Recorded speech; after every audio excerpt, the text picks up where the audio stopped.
Welcome to the ALCON S2 Contrib brief, dated 310830 Zulu, October 23rd. ICOD 310730 Zulu, October 23rd. Priority routine. International coverage. Belarus. Minister of Defense of the Republic of Belarus, Viktor Krenin, gave an interview to a Chinese journalist. He has stated, Belarus stands for a peaceful resolution of the Russian-Ukrainian conflict. The world is changing, moving from unipolar to multipolar. The West, led by the United States, does not hear this and seeks to maintain hegemony.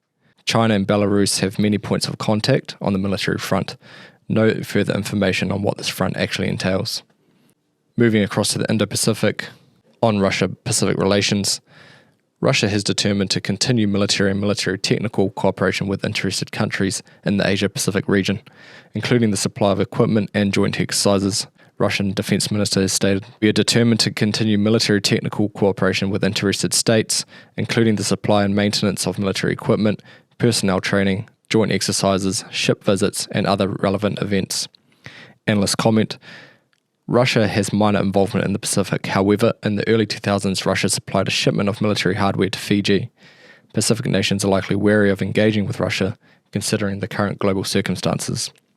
On China-Taiwan, between October 28 and October 30th, the PLA Navy dispatched 2 reconnaissance ships, along with a guided missile destroyer and a replenishment transport ship to the Pacific Ocean. Following this deployment in the Western Pacific Ocean, the Chinese Armed Forces initiated military exercises. On this occasion, the PLA deployed fighters, bombers, tanker aircrafts, AWACS aircrafts, drones, and other reconnaissance aircraft to the Taiwan Strait. In response, Taiwan has scheduled exercises to simulate a PLA landing on the island's red beaches. These exercises are set for November 9th from 0500 to 1000 Taiwan time at Dan Beach, and on November 17th from 0800 to 1300 Taiwan time on the east coast near Zhizi Bay in the city of Kaohsiung. Analysts comment, these exercises are fairly typical at this point and can be considered routine for the region. We have observed no indicators that this is an escalation. Looking domestically with Australia, a Papua New Guinean Lieutenant Colonel Boniface Aruma has been appointed as Deputy Commander of an Australian Combat Brigade. Analysts comment, the 3rd Brigade is a combined armed brigade of the Australian Army, principally made up of the 1st and 3rd Battalions of the Royal Australian Regiment. This appointment signals the increasing interoperability from the tactical through to the strategic level, which is a result of close military relationships between Australia and PNG.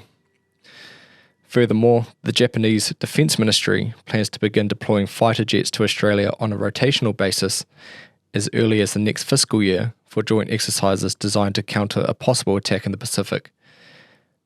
The joint exercises would be conducted under a scenario of Japan exercising the right to collective self-defence and the self-defence forces counter-attacking a military assault against Australian forces. Moving across to New Zealand, the New Zealand Medical Assistance Team and the New Zealand Defence Force have combined for the first time to test the response to a potential catastrophic event in Aotearoa, New Zealand. About 50 personnel from both organisations are taking part in exercise Kotahitanga, which concludes on Thursday this week at Trentham Military Camp. Analysts comment, this catastrophic event is likely related to weather-related events, especially as New Zealand increasingly experiences extreme weather events. Ends.